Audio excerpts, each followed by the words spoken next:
I didn't even know anything was wrong until Caleb slipped me that note under the table. My name is Jason.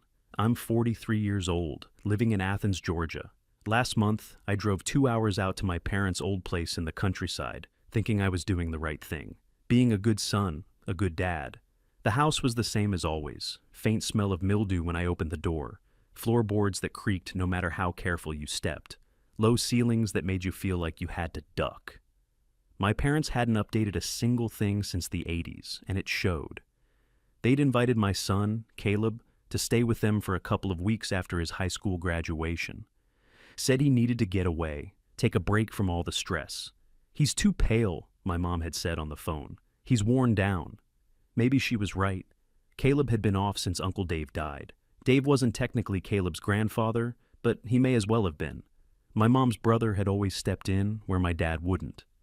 Took Caleb fishing, helped him with science fair projects, showed up at every school concert, even the bad ones. So when Dave passed, Caleb didn't just get sad, he kinda shut down. Didn't talk much, wouldn't go out with friends. He'd sit on the porch and just stare. That day, I thought it'd be good to come by for dinner. A simple family meal. Just to check in to make sure everything was okay. My parents seemed happy to have me, but something about the way my dad answered the door felt off. Forced smile, quick hug, a pat on the back instead of his usual gruff, "You still can't park straight?" I spotted Caleb in the kitchen, helping my mom set the table. He looked thinner, his face was pale, and his eyes looked like they hadn't rested in weeks. But he smiled when he saw me, just for a second. And I told myself that meant everything was fine. We sat down to eat, all of us squeezed around the old wooden table. Burgers, potato salad, cheap red wine, and plastic cups. Paige, my sister, was glued to her phone as usual, scrolling away without a word. My dad was cracking jokes, half laughing at his own punchlines. My mom fluttered around like she was hosting a Thanksgiving feast instead of Wednesday night dinner. That's when Caleb reached under the table and touched my knee. I glanced over, and he was staring straight ahead, not looking at me. Then I felt the slip of paper in my hand. I thought maybe it was a joke, a doodle, a napkin note that said something dumb like, "Get me out of here." But when I opened it under the table, my stomach dropped. 2 words. Call 911. That was it. No explanation, no scribbled warning, not even punctuation. Just those 2 words. I glanced over at Caleb, trying not to look like I'd just seen a ghost. He didn't meet my eyes. He was chewing slowly, fork resting against his plate like it was too heavy to lift. His fingers were trembling in his lap. I slipped the note into my pocket, my heart suddenly pounding like I'd sprinted a mile. Was this some kind of joke? A prank? Maybe something he saw on TikTok and thought would be funny? But I knew better. Caleb wasn't like that. He never joked around with stuff like this, especially not since Uncle Dave died. "Jason," my dad said, loud enough to make me jump.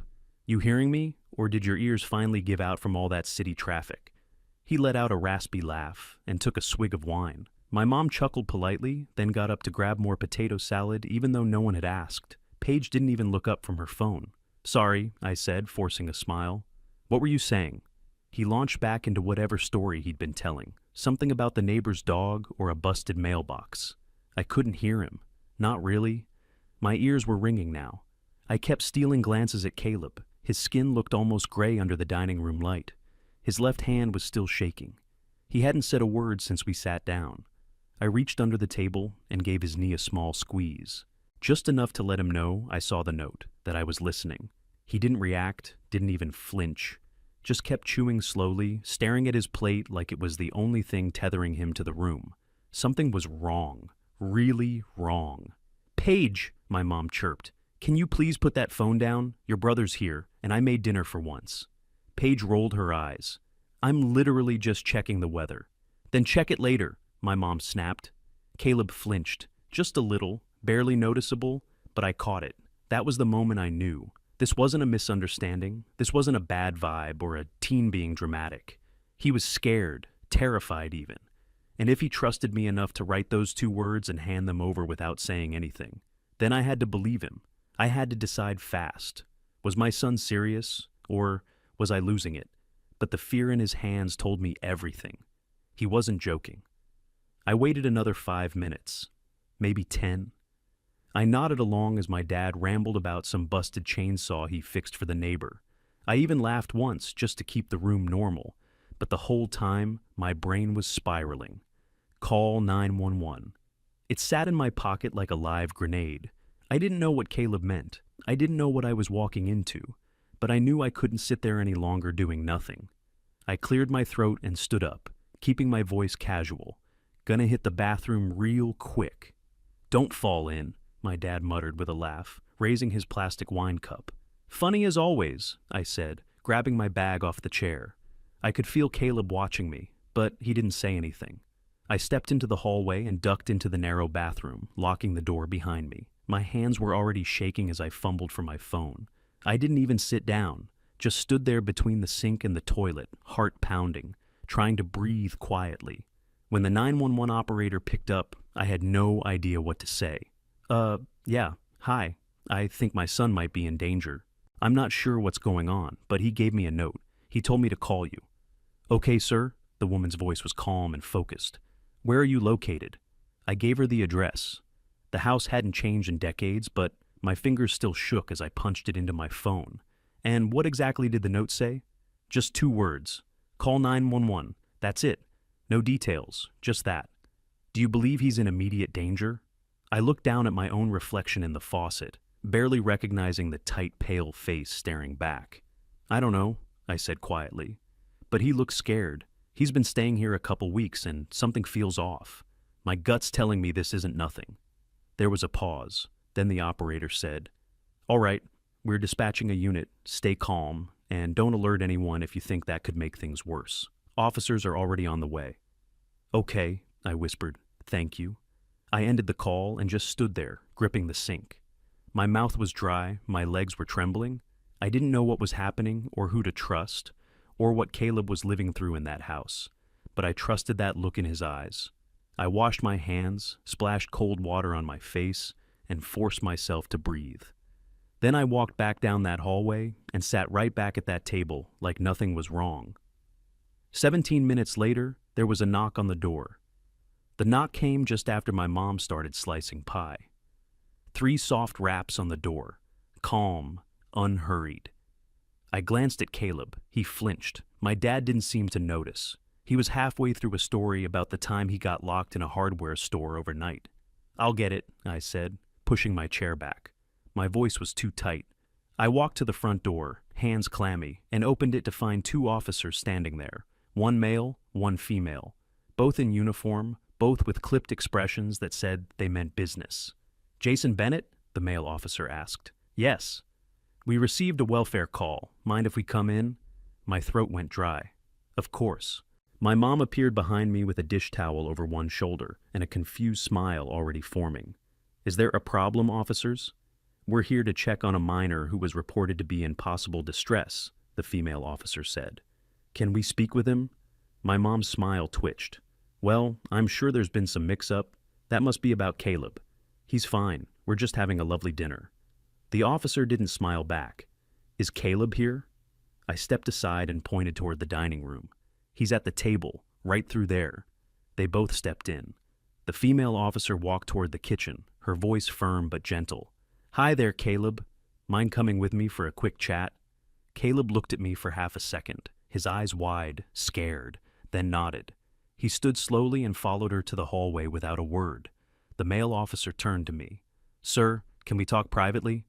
We went to the front room, just out of sight of the kitchen. I told him everything, about the note, the way Caleb had looked, the fear in his hands. I didn't mention Uncle Dave yet. I wasn't sure how far this was going to go. The officer nodded along, jotting something into a small notepad. He asked a few pointed questions. How long had Caleb been staying here? Who else was in the house? Did I notice anything strange? I answered honestly, but I could tell I was just the warm-up act. Then the female officer came back, her face unreadable. She leaned in close and spoke quietly to her partner. He straightened a little. What did he say? I asked, trying not to sound desperate. The female officer glanced at me, then said calmly, He told me your parents and a man he called Mr. Alton, a friend of your mother's, have been asking him to sign legal paperwork connected to a will. He says they took his phone. He also believes he's been drugged, though he can't prove it yet. He said he hasn't been allowed to leave the property alone in over a week. I stared at her, frozen. My parents, Ornstall Iris. Mr. Alton. Uncle Dave's estate. You're going to want to stay out of the way, the male officer said. We're going to search the house. I didn't say anything. I just nodded, because suddenly everything made sense, and none of it was okay. They didn't wait long. The officers asked everyone to remain seated while they conducted a full search of the property. My dad tried to laugh it off like they were being dramatic, and my mom acted confused, offended even. But no one moved, not even Paige, who finally put her phone down. I stayed in the hallway, watching as the female officer led Caleb to the front steps for some air. He looked like he could barely keep his legs under him. The male officer started in the kitchen, opened drawers, checked behind canisters. When he found a handful of unlabeled pill bottles shoved behind the sugar, he held one up with a quiet, "Sir, can you explain what these are?" My mom, arms crossed, tilted her head. "Those are just supplements. Nothing serious." But the officer didn't look convinced. He bagged them and kept moving. Next was the guest bedroom, what they'd been calling Caleb's room for the last few weeks. It looked clean, staged. The bed was made too neatly. A single book on the nightstand. No clothes in the dresser. No phone charger. I stepped inside and opened the closet. Empty. The officer glanced at me, then called over his shoulder. "Anything down in the basement?" My dad stood. "It's just storage, and it's locked right now. I don't even have the key on me." "Then we'll need to find it," the officer said without hesitation. They ended up breaking the lock. The basement door creaked open, revealing stairs that led down to a space that looked way too clean for storage. The air was dry. Fluorescent light flickered overhead. A twin bed was set up along one wall, a small desk beside it. Caleb's backpack leaned against the corner, a duffel bag half-zipped with his hoodie poking out. The officer stepped in and looked around. There was a bolt on the outside of the basement door, one that locked from the upstairs side. "You said this was storage," the officer called up. My dad just stared. Back upstairs, the female officer came in and asked, "Caleb, where's your phone and wallet?" He shook his head. "I haven't seen them since the first night I got here." They searched the house top to bottom, found both items in a locked cabinet in my parents' room, along with more pill bottles, several unsigned legal documents, and a folder labeled Alton Drafts, Caleb's signature. When they asked who Alton was, my mom finally spoke up. "He's just a friend of the family, a lawyer. He was helping Caleb navigate Uncle Dave's estate." "Did you have guardianship over Caleb?" "No," she said, looking pale now. "But we were just trying to help. He wasn't doing well. He was grieving." The male officer stared at her for a long moment, then turned to the hallway and called out, "Dispatch, we've got enough to detain 3 suspects, requesting a transport vehicle." My mom gasped. "Wait, you're arresting us?" "Yes, ma'am." My dad stood up like he might protest, but then sat right back down. The lawyer, Mr. Alton, showed up 10 minutes later in a wrinkled suit and forced a smile that lasted all of 30 seconds. Once he saw the officers, the pill bottles, and the basement door standing wide open, his face dropped.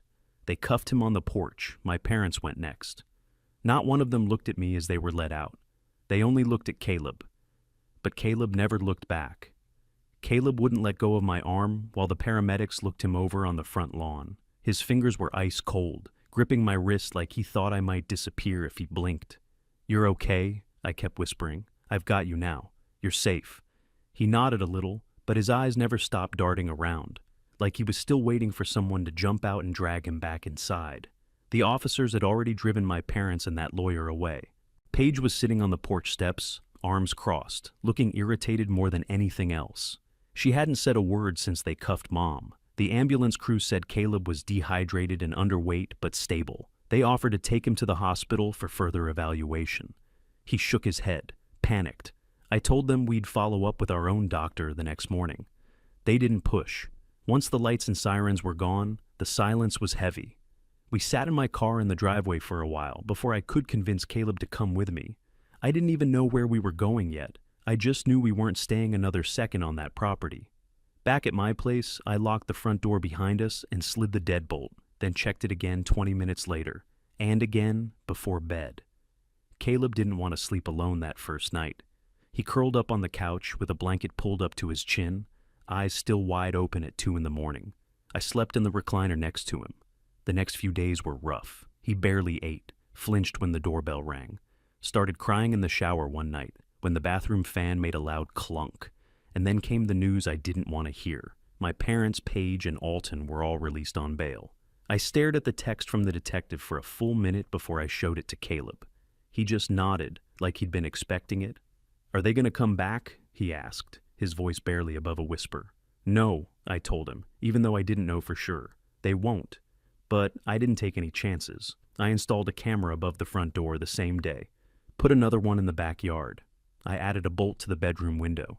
I started locking every door, even during the day. I knew it wasn't enough to stop people who really wanted to do harm, but it made Caleb feel better. And honestly, it made me feel better too.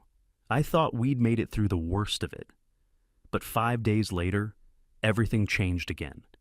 Because they showed up, right at our front door, like nothing had happened.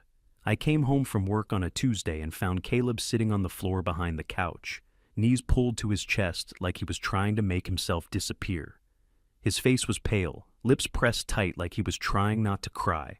When I knelt down, he didn't even look at me, just held out his phone with shaking hands. "They came," he whispered, "all of them." I took the phone, and my stomach turned before I even hit play. The video was shaky, but clear enough.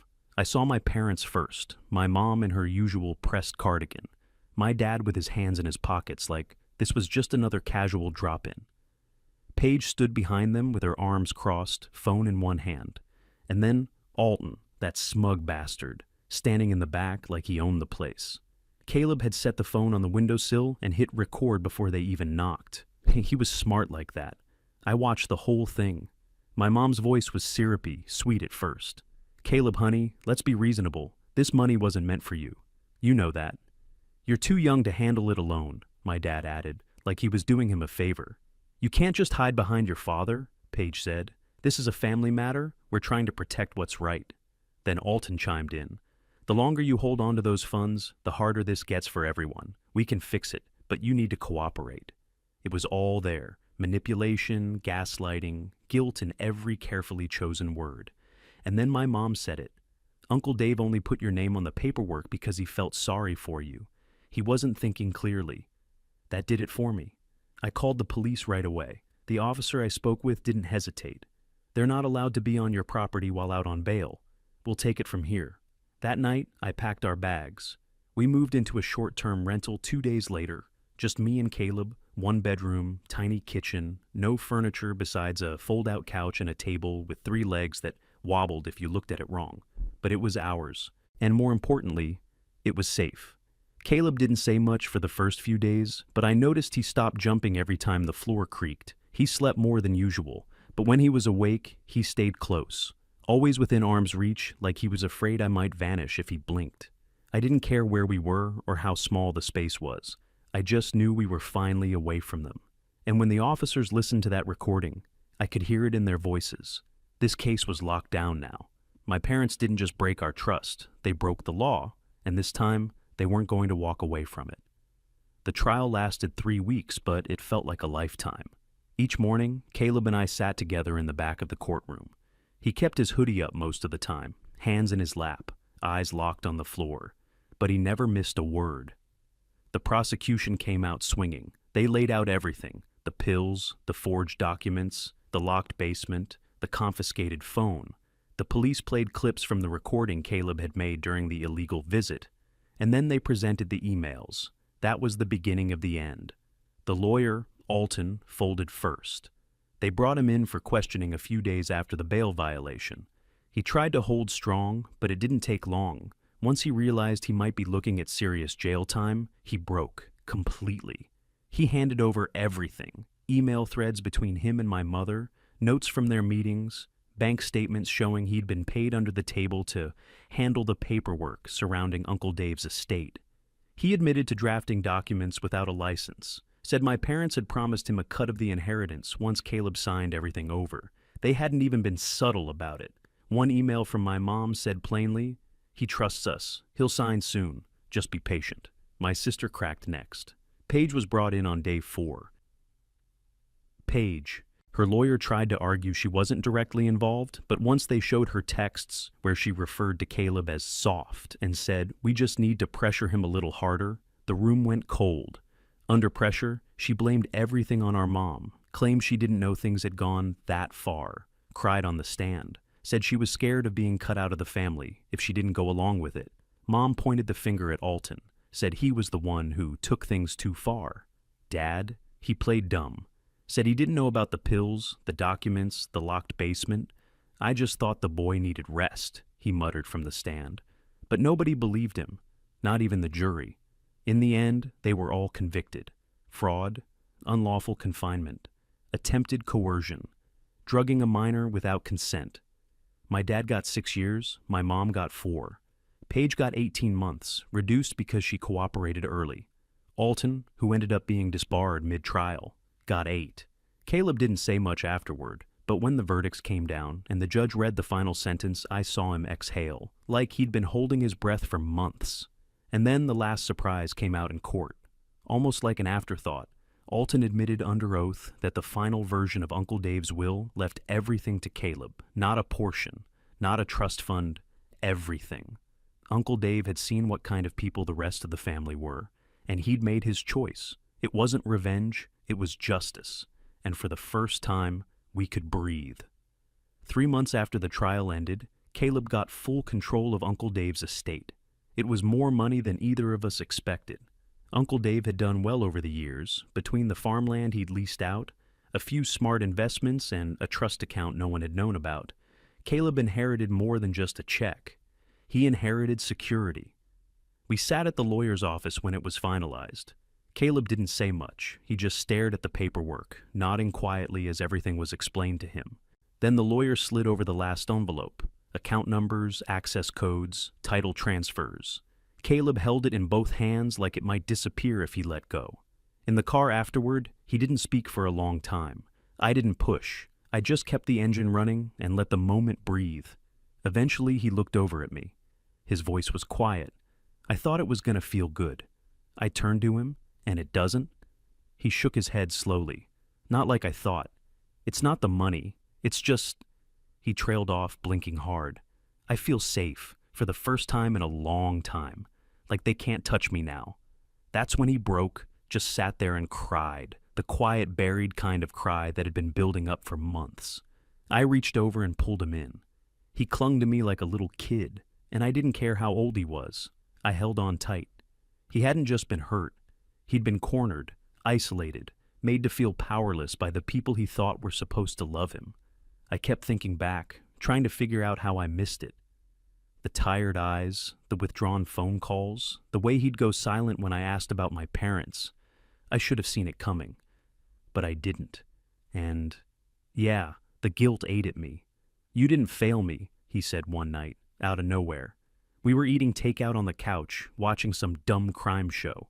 You showed up when it counted. I didn't know what to say. So, I just nodded. Because maybe I didn't catch it early. Maybe I wasn't the perfect dad. But when the moment came, I chose him. No hesitation, no compromise. And that mattered. He's different now. Not totally back to his old self, but better, more grounded, stronger. And one afternoon, as we were walking out of the bank, he laughed at something I said. Really laughed. It was the first time in over a year I'd heard that sound. And I swear, it healed something in me I didn't even know was broken. I still think about that night at the dinner table. The way everyone smiled like it was just another Wednesday. The way my mom passed the salad bowl like she hadn't locked my son in a basement. The way my dad told that dumb story about fixing the neighbor's chainsaw, like none of it was real. And under the table, Caleb handed me a piece of paper that said everything without saying anything at all. Call 911. I wonder sometimes, what if I'd missed it? What if I'd ignored him, thought he was just being dramatic, or waited until morning to ask him what he meant? What if I'd gone along with the lies, the silence, the performance? But I didn't. I saw him, I believed him, and I acted. Not fast enough, maybe, but fast enough to stop it before it got worse. That night changed everything. Not just for Caleb, but for me too. I used to think family meant loyalty. That love meant patience. and patience meant letting people walk all over you because they were yours. That no matter how bad it got, you didn't turn your back on blood. I don't believe that anymore. Family doesn't mean trust. It doesn't mean silence. It doesn't mean giving people endless chances just because you share a last name. Sometimes the people who raise you are the same ones you have to protect your child from. Sometimes the people who smile at the dinner table are the ones who do the most damage behind closed doors. Caleb is healing, bit by bit, day by day. He still flinches sometimes when someone knocks too loud. Still sleeps with the light on every now and then. But he's laughing again. He's talking more. He's making plans, real ones. College, travel, his own future. And as for me, I'm done keeping the peace just to avoid making a scene. I'm done apologizing for protecting my kid. I'm done pretending everything's okay when it's not. I've learned that doing the right thing doesn't always feel good. It doesn't always come with applause or thanks. Sometimes it just comes with silence and a locked door and the sound of your son finally breathing easy in the next room. If I could go back to that moment when I walked into my parents' house, smiled, hugged them, sat down at that table, I wouldn't wait for a note. I'd call 911 the second I walked through the door. Because the truth is, some families don't deserve second chances, and some kids only get one chance to be saved.